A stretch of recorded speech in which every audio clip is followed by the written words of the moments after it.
Hello बच्चों, let's read the question.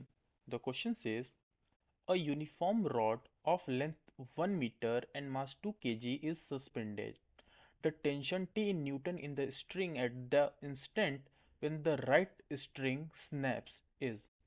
Question में कह रहा है कि डायग्राम में जैसे दिया हुआ है ऐसे एक यूनिफॉर्म रॉड को हमने दो स्ट्रिंग से लटकाया हुआ है। तो अगर किसी एक इंस्टेंट पे हम ये राइट स्ट्रिंग को काट दें तो लेफ्ट स्ट्रिंग में आने वाले टेंशन की वैल्यू क्या होगी। तो इसका जो सेंटर ऑफ मास होगा वो यहाँ होगा और इसका जो वेट है वो इधर ही एक्ट कर रहा होगा mg। ठीक है। तो अगर हम इसकी इक्वेशन लिखनी चाहें, जाहिर सी बात है बॉडी फिर नीचे ही जाएगी। तो हम लिखना चाहें तो we can write as mg minus T is equal to ma। ठीक है। तो यहाँ से टॉर्क होगा T and this will be the R L by 2.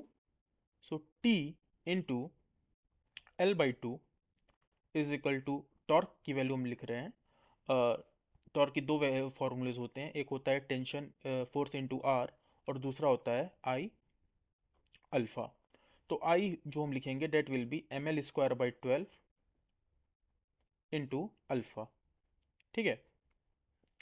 क्योंकि यहाँ से जो इसका मोमेंट ऑफ इनर्शिया होगा वो M L square by rod का वो एम एल स्क्वायर बाई 12 होता है। सो ये इक्वेशन 1 हो गई हमारी, ये इक्वेशन 2 हो गई।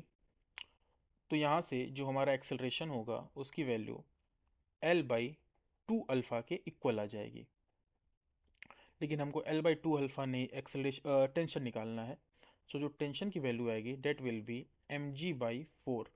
वैल्यूज पुट करने पे this will be 5 newton. So वो होगा 5 newton. I hope you understood it well. All the best.